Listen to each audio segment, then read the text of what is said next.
Dave and Dujanovic. Marty Carpenter today for Dave Noriega. And thankfully, you caught this. I think this is a fascinating story regarding Pell Grants and expanding their use to certificate programs that can help people kind of get into areas and fields where they, can use that Pell Grant to help pay for their education.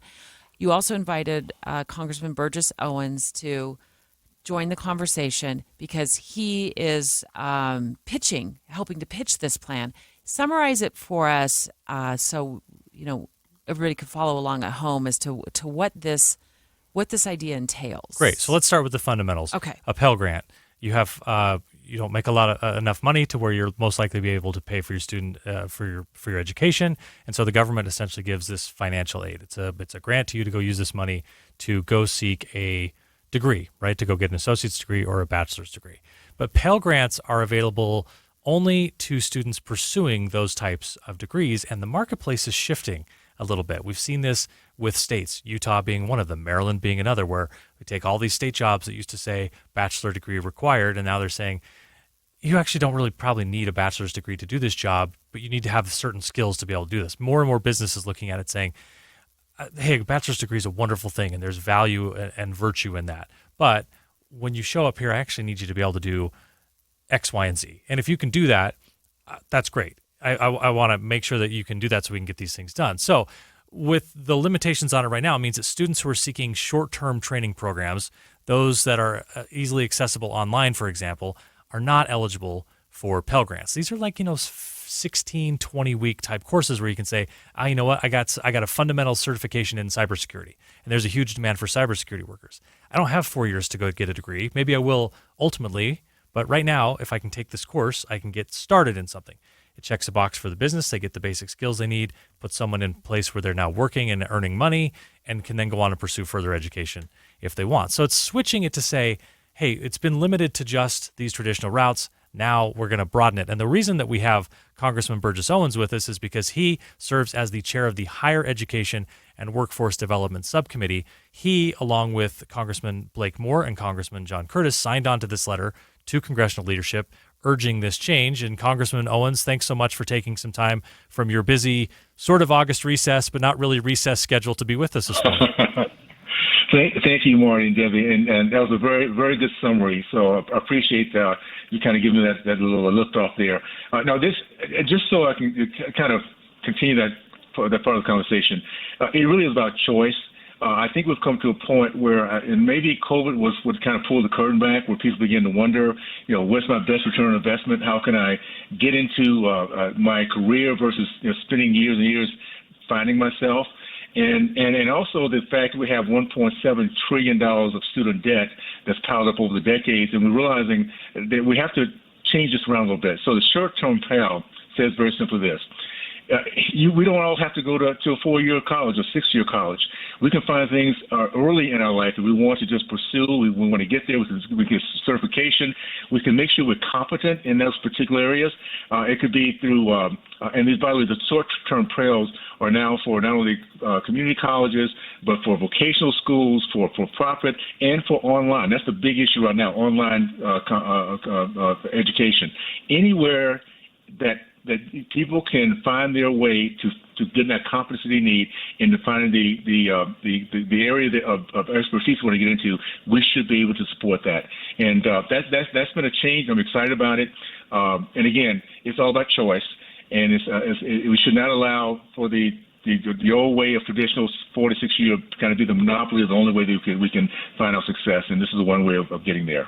Congressman, I like the out-of-the-box approach on this. I think it gives families and individuals another route to get that certification, and then perhaps if they get that certification and get into that first job, perhaps the employer will pick up if they decided to pursue a 4-year degree or go on and pursue like a master's. The employers oftentimes will pick up a significant chunk of that degree. And so maybe there's a shift there where you can get your foot in the door because you have that certification.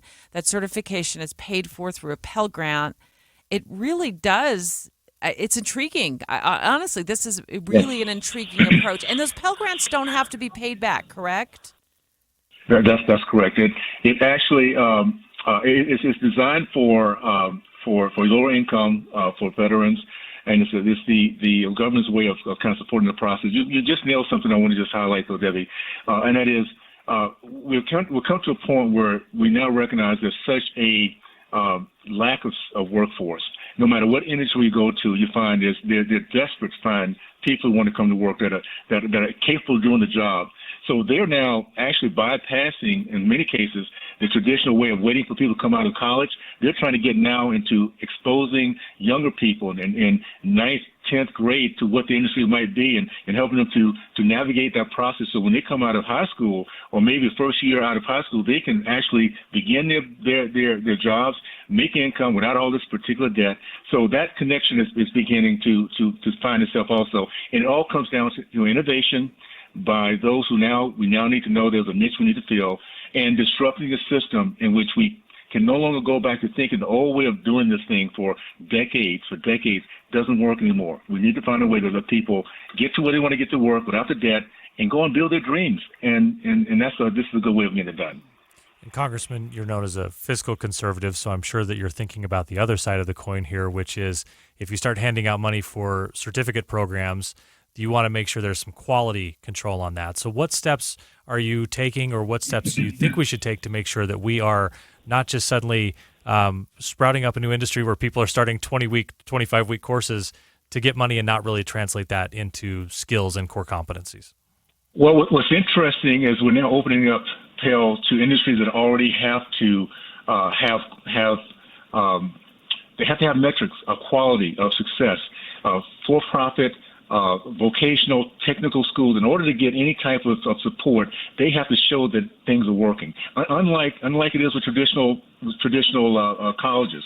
We get into traditional college. What happened? These colleges are getting paid from the very beginning. They get their money, and then it's up to the student and the taxpayer to make sure they succeed. When you get into these other industries where they truly have to show themselves as a successful entity to survive, then that's already kind of baked in. I think the key is we need to make sure that it's a level playing field across the board, and no matter which way a student wants to go, no matter at what point they want to come into the industry, it could be 22, it could be 32, whenever they want to come in, that there's a level playing field and the quality is the same across the board.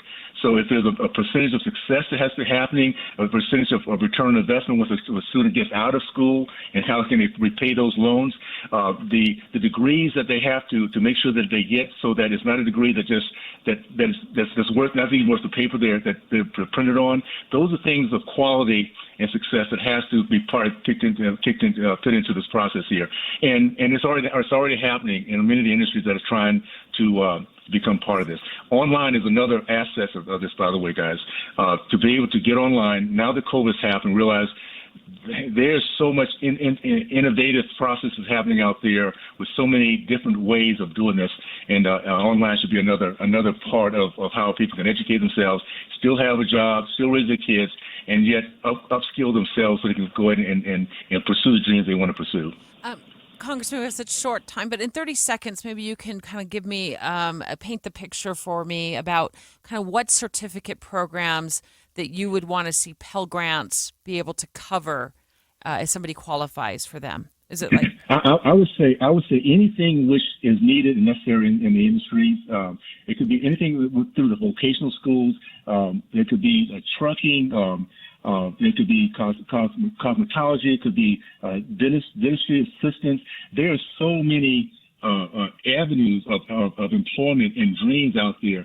We have to just make sure that as long as it's a need by our society, we should be able to find a way for folks to get their degrees, go out there and fill those niches, and it's a win-win for everybody, for our society, for those that are trying to get their dreams accomplished, and for the institutions that's providing value. They should also be succeeding. If they're not, they need to find something else to do, no matter what industry what niche they might be part of. If they're not getting out good, successful product out kids, then we should not be supporting those types of institutions. Congressman Burgess Owens of Utah's 4th District serves as chair of the Higher Education and Workforce Development Subcommittee. Congressman, thanks so much for giving us some insight on your work on this issue. Yeah, that's intriguing. I hope we got to make sure he keeps us posted on how this goes. I think there are a lot of families who could benefit from this plan and this idea.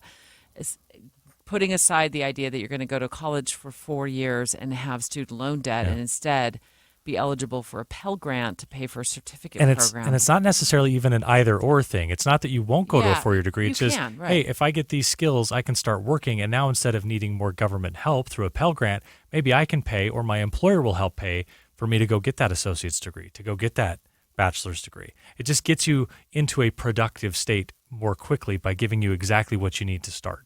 Straight ahead. We're going to talk about this homeless situation in city parks, where homeless encampments are popping up in Liberty Park. There's also some in Fairmount Park, maybe some other parks. And we're going to ask city leaders, like, what do you plan to do about it?